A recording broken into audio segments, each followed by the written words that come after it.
खबर आपको बता दें, हिजबुल्लाह पर इजरायल का बहुत बड़ा हमला सामने आया। इजरायल ने 10 मिनट में 3 हवाई हमले किए हैं। 2 दिन में 26 लोगों की मौत की खबर सामने आ रही है।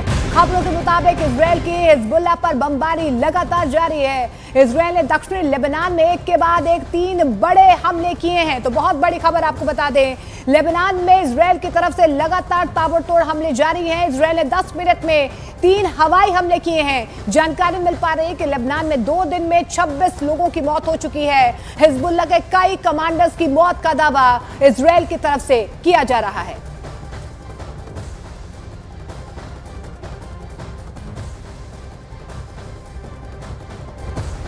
तो इजरायल ने लेबनान के वारजा में बहुत बड़ा हवाई हमला किया है। आईडीएफ की स्ट्राइक में कई बहुमंजिला इमारतें जमींदोज हो गई हैं। दक्षिणी लेबनान में तैनात संयुक्त राष्ट्र की शांति सेना के हेडक्वार्टर पर भी हमला किया गया है।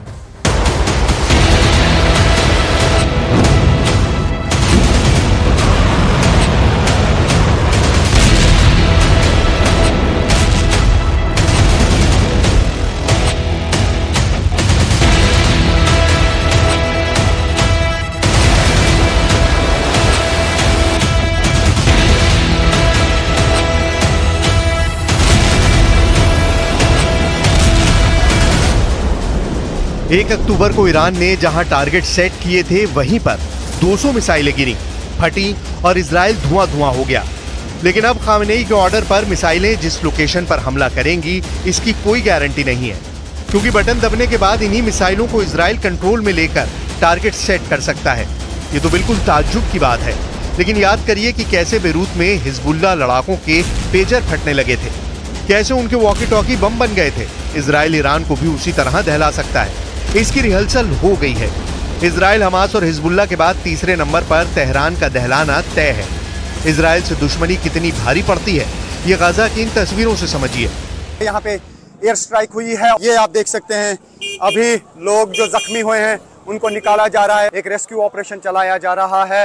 लगातार इसराइल की तरफ से हमले किए जा रहे हैं और हिजबुल्लाह भी लगातार इसराइल पर नॉर्थ के साइड से हमले कर रहा है। तो फिलहाल ये जो आप इर्द गिर्द देख रहे हैं ये रिलीफ एंड रेस्क्यू ऑपरेशन की टीमें हैं जो यहाँ पे अभी पहुँची है। अभी ये कह पाना मुश्किल है कि अंदर क्या हुआ है, लेकिन यहाँ से ये है ग्राउंड जीरो की रिपोर्ट।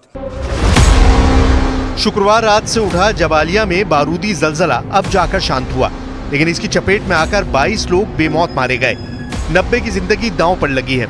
इजराइल इसी तरह वेस्ट बैंक में हमास को बेरहमी से पीट रहा है, लेकिन रफा में कासिम ब्रिगेड जोरदार पलटवार करने लगी है। कासिम ब्रिगेड ने इजराइल के 2 टैंक और बुलडोजर के चीथड़े उड़ा दिए हैं। अल जनैना इलाके में यासीन 105 एंटी आर्मर विस्फोटक गोले का इस्तेमाल करके इजरायली सेना के 2 मरकाबा टैंक और 1 D9 बुलडोजर को बर्बाद किया गया है। हालांकि हमास और हिजबुल्लाह दोनों को तेहरान से आए अलर्ट ने सन्न कर दिया है। ईरान में 11 अक्टूबर को कुछ ऐसा हुआ जिससे ईरान की मिसाइल लॉन्च तो होगी, लेकिन फटेगी वहां जहां नेतन्याहू चाहेंगे। हिजबुल्लाह के रॉकेट उड़ेंगे, लेकिन फटेंगे वहां जहां इजराइल की आर्मी तय करेगी।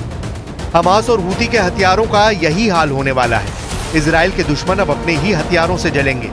नेतन्याहू ने साइबर युद्ध शुरू कर दिया है। इजराइल हाईटेक लड़ाई से सभी दुश्मनों का सफाया करने जा रहा है। पहले गजा, फिर बेरूत और अब तेहरान का नंबर। इजराइल के टारगेट सेट है, टाइमिंग फिक्स है, तबाही का लेवल भी लॉक है। एक एक कर दुश्मनों का सफाया, शहरों की बर्बादी, दुश्मन ग्रुप की पूरी लीडरशिप का खात्मा।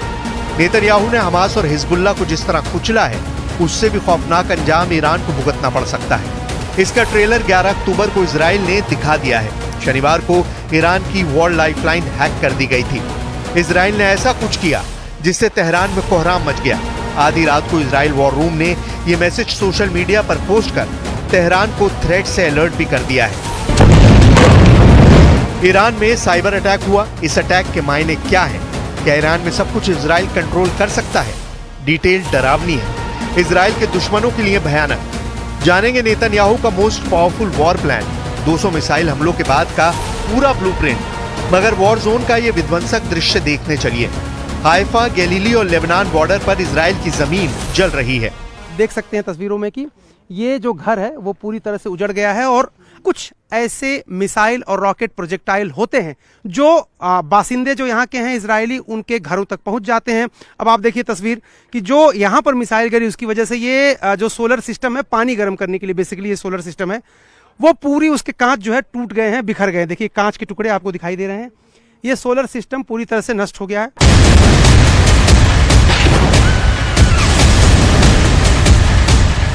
हिजबुल्लाह ने हाइफा को बेहिसाब रॉकेट से छलनी कर दिया है।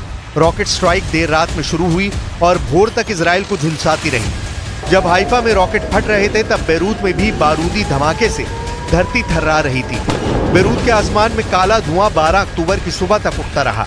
इजराइल ने अंधाधुंध हमले के साथ लेबनान में हिजबुल्लाह को 22 शहरों में डेथ वारंट का इश्तिहार छापा है।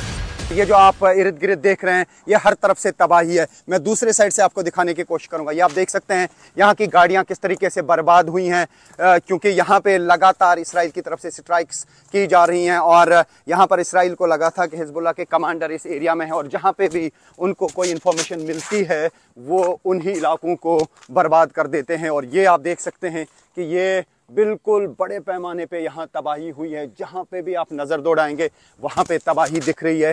तबाही के मंजर न्यूज़ 18 नेटवर्क पे आप देख सकते हैं। इजराइल ने लेबनान के एता अल शाब, रामिया और हनीन जैसे 22 इलाके हिजबुल्लाह लड़ाकों को खाली करने के आदेश दिए हैं। आईडीएफ ने 22 इलाके खाली कर अल अवली सागर की तरफ भाग जाने का फरमान सुनाया है। दक्षिणी लेबनान में इजराइल ने तूफानी हमले शुरू कर दिए हैं। इजराइल ने लेबनान के माइसरा केसरवेन पर भीषण हमले किए हैं। दक्षिण लेबनान के बारजा में भी आईडीएफ ने जंगी जेट से बेहिसाब बम बरसाए हैं। उधर बेरूत में भी इजराइल बारूद की मात्रा कम नहीं पड़ने दे रहा है। इस बीच बेरूत में मारे गए हिजबुल्लाह के टॉप कमांडर्स और ईरान के कमांडर के शवों की शिनाख्त भी हो गई है। ईरान की इस्लामिक रेवोल्यूशन गार्ड्स कॉर्प्स के टॉप कमांडर अब्बास नील फुरुशान की डेड बॉडी भी मिल गई है। IRGC कमांडर अब्बास की मौत नसरल्लाह पर हुए हमले में हुई थी।